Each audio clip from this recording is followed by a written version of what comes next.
things. Where do you think you guys have the most room for growth between now and 2 days away? Well, we're always striving to, perfect things. But I think the big key as we get ready to go in to non-district and prepare for district is we've got to find some ways to develop some depth across the board. Right now we're a little thin up front defensively. I'd like to be able to find 2 more defensive linemen. I'd like to find another inside linebacker, outside linebacker that could contribute. We've got pretty good depth in the secondary. We always need as much depth as possible with the offensive line. But other than that, the depth's coming, but that's kind of what we're looking for. And then, just continue to execute and improve. What do you know about Odessa High? They've been down the last couple of years. What are you expecting out of them on Friday? Odessa High is a very dangerous team, number one, because they're so well coached, and their kids do play hard.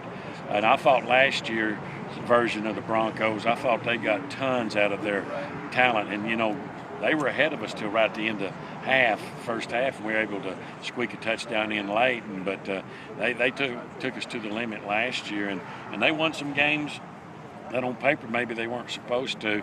We just want to make sure that's not the situation this year. We're expecting, a challenge on our hands. First game, everybody's going to be excited.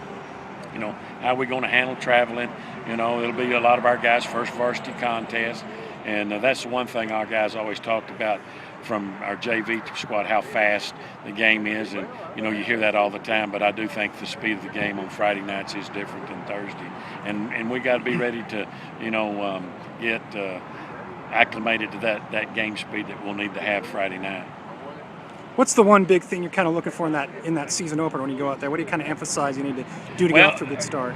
We'd like to pick up from where we left off last Friday with our scrimmage. We'd like to be a better football team after game one than we were the scrimmage. And as cliche as it might sound, then we want to be a better team week 2 than we were week 1. So we're looking for a little more consistency, hopefully correct the mistakes that we saw in the first scrimmage, and just continue to play hard and stay together. How's everything looking? You guys returned quite a bit on offense. I imagine things going pretty smooth on that side. We do return a lot of guys. The offensive line is intact, and they're a really good group. We're excited about having them.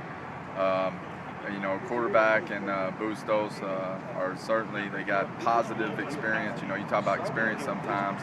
Sometimes that experience can be negative, and these 2 guys got positive experience. So we just got to let our running back and our 3 new receivers somehow get in the game and get the feel for it.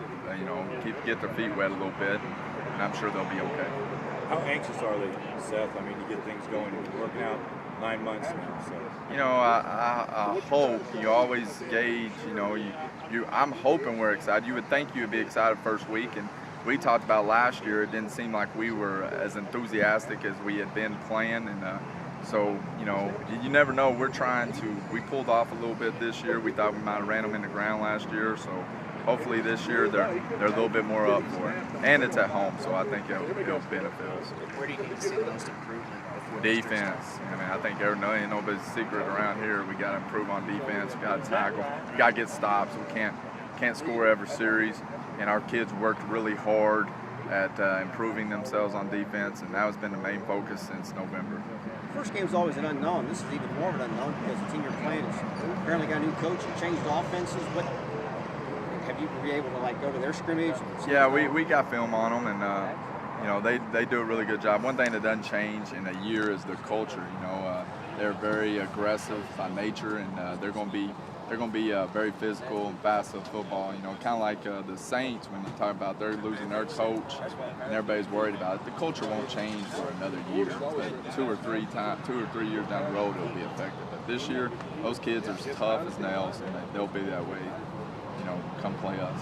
Speaking of culture, you feel like you've kind of helped build that at Caprock, or the guys, you get that sense going into the season? Well, I think there's a culture that's been built, but it's been built by a lot of coaches and a lot of players, not just me. So they've won, and the players that left have expect a lot out of them. So their culture is compete.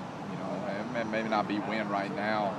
It's compete as hard as you can and prepare as hard as you can, and then wins come. So hopefully their culture is prepare during the week and prepare during off season, and let everything else take its course.